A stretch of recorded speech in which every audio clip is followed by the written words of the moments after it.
Music's greatest songs. Greatest songs. Worth covering. Original classic hitmakers. All right, let's do some Derulo, Jason Derulo, which is a version of his name derived from his real name, which I'm going to try and pronounce and probably will make an absolute hash of it in a minute.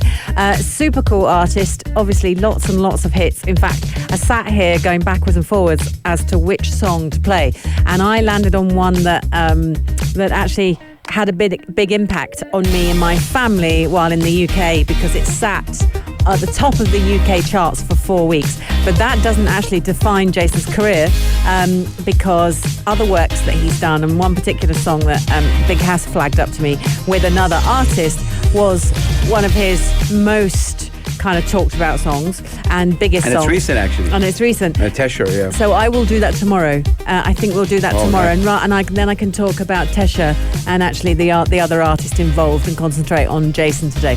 So that's why I've gone for this song. I also remember when this song came out thinking, this song moves like a steam train. Like, it starts, it carries on, it just carries on pressing, and it's got such vibe to it.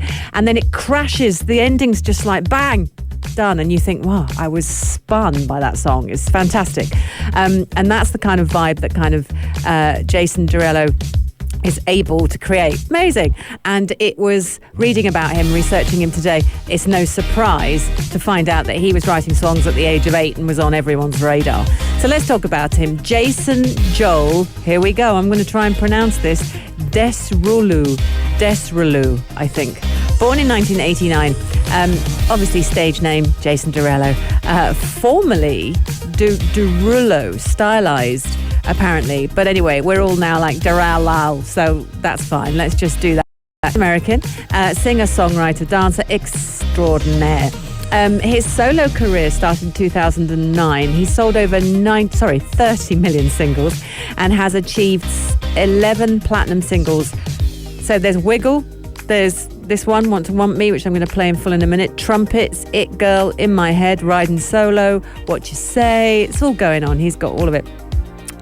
He writes for lots of other artists, loads, and initially signed to this label called Beluga Heights, who then got bought by someone else, and he ended up part of Warner Music Group, and that's when he became a recording artist. And his first single, What You Say, came out in May 2009, and the rest is history. That particular single sold 5 million digital downloads and got a certification from RIAA of platinum, and it reached #1 in the US. All amazing stuff. So from the moment he kind of started his solo career, he was just rolling. He was just doing well.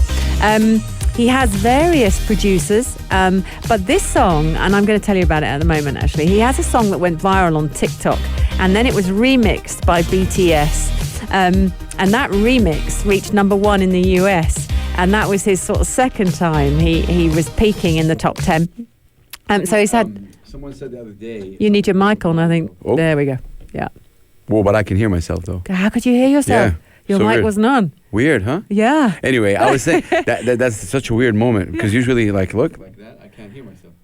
Yeah. Maybe I pressed the wrong button, but anyway, hilarious. We're all good. Yeah, we're good. So a couple of things here. Someone was talking about how artists right now have to do music for TikTok, and it's a bit unfortunate.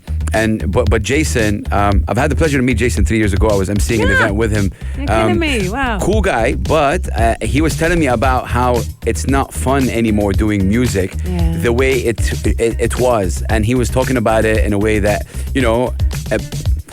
not in a bad way. He was just saying the adaptation of it. Yeah. Like you go to the studio to make a hit, and you want to make a hit because this is how you make money from streaming and people doing the music. And taking it and I said, in what way did that affect you? He's like, nah, not really. I mean, I'm doing what I'm doing. I love doing this. It's just the extra pressure in the back of your mind saying, will this hit young guys? But then you do a little bit more research, you find out that Drake does the same thing. Yeah. Drake goes to schools, like his people go to school and they study what are kids listening to, and they put the sound and stuff like that. Wow. So technically it's on a bigger research level, but he was not really a big fan of we do music for like social media. It's music is an art. Yeah. So it's interesting because I didn't think like that of him, because I was like, you're just a hit machine. You're just doing a hit. There's no substance. Right. And it's interesting. He's like, wow, like, thank you for being honest. And we had a very good conversation back and forth. And the TikTok thing kind of ticked me off. Yeah. And I'm not surprised. Like, it's just so annoying, isn't it? Let's find out about Derulo's early life, because it's quite interesting. He grew up in Florida, Miramar, and he's a son of Haitian parents. I hope I'm saying that correctly. He started singing really, really young and went to performing arts school in Florida, and early attempts at writing music, first song at the age of 8, writing skills that were attracting attention from everywhere as a teenager, and then wrote Bossy for Birdman. Do you know Birdman? Yeah, okay. So he wrote that, and off he went, and you can see all through that he's written for Diddy, he's written for Cassie, Lil Wayne, just keeps doing it, doing really, really well as well. All his songs I'm flicking through, it's such a massive history for this guy. He's just had album after album. I think he's generally considered pop, which I'm not sure he's a fan of, but incorporates R&B, hip-hop, and names Madonna, Prince, Usher, Michael Jackson and Justin Timberlake as his influences. And those are the people that he attributes to forming who he is. He's a showman, and he likes to be a showman, and he likes those musical sounds. And that's him, really. He's had a couple of real big controversies, which I'd love to talk about, but I won't. Who remembers when he went out with Jordan Sparks? Because they dated for about 3 years, and eventually it came to an end in 2014. But I saw them sing Breathe together. And if you ever saw them sing together, you could absolutely touch the electricity between them. It was palpable. It was, I remember the first time I saw them perform together, just absolutely riveted. I had no idea they were an item. No idea. But, by the way, she's huge. So she's a really tall woman. She's 6 foot something. And Jason actually is quite a small guy. So in heels, whenever they were together, turn your mic on. No, really. I mean, you call me a small guy. You're not a small guy. Yeah, it's like shorter than me. Well... Yeah, but you're not at all. Honestly, next to Jordan Sparks, he was like mini me. It was really funny because I remember thinking, wow. Yeah, but I'm just saying. Yeah. I just say it doesn't mean anything. Doesn't matter. We still love him. Of course. But I'm just saying. I love the way that Haas jumped to his defence there. That was a real man defence. I was like, hey, what are you saying about my man? No, not defence, because I think I actually was defending me. Oh, were you? Yeah. Because if Jason is my height, then you're calling me also small. I should not defending. There's nothing wrong with small, right? No, let's not get into that, fam. It's just technically speaking, he was a bit like, I think he's 6'1", which is considered a bit. Yeah, I suppose. Tall, I guess, So then maybe it was just being next to Jordan Sparks. It's the heels, fam. It's the heels, but also she's tall anyway. Yeah, fam. And so he looked like a mini-me singing next to her. But oh my goodness, the electricity was incredible. Let's talk about this song. It's got a good history. I love a story about a story. So it was written by him and Chris Brown. There were other writers involved, but Chris Brown was dominant on this one. This is about 2015. You've also got Sam Martin in there, Lindy Robbins had a go, Mitch Allen, and there's a producer called, I bet you know, Ian Kirkpatrick? No? I just throw these names out to you to see if I'm impressing you. It went to number 5. You don't need names to impress me, fam. You are already impressive. Oh. See, make it up, you guys. Yeah, make it Learn up. from the best. Uh-huh. You're good. You're slick. So number 5 on the Billboard Hot 100. But number 1 on the UK singles chart for 4 weeks. Its sales were like 127,000 units in the first week. And it literally put him on the map in the UK.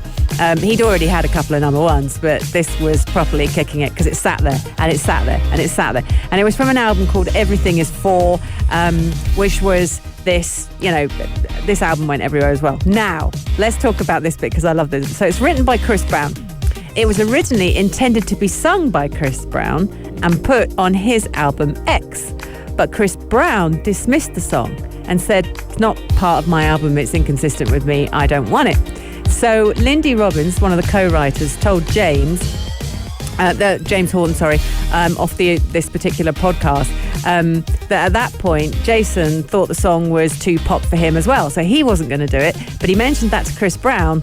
And then Chris sent a helicopter to the songwriters to bring Brown to help finish the song. So everyone's pushing Jason Derulo to do it.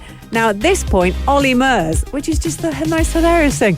Ollie Murs. Do you know that artist, Ollie Murs? Yeah. Yeah, okay. See, I just think of him as this little brick guy, you know, he's not really mega star kind of stuff. Anyway, Ollie Murs rocks up. Now, he says that he was meant to release the song. The song was given to him. But he was forced to turn it down because he couldn't reach the high notes. And then he's later admitted now that he really, really regrets turning it down because it was so popular and sat at number 1 in the UK for 4 weeks. And he must have been listening to it going, oh God, I wish I'd tried harder. And so he's gutted that he didn't do it. And there you go. So actually, you know, what comes to you is apparently meant to come to you. This was meant to be Jason Derulo's song. Got massive attention in the UK and put him on the map, and here we are now. So enjoy the song because it grooves properly. Jason Derulo. If you liked this episode of Yalla Home, drop a like and subscribe. 95. Be sure to follow us on Instagram for all our daily updates and top stories.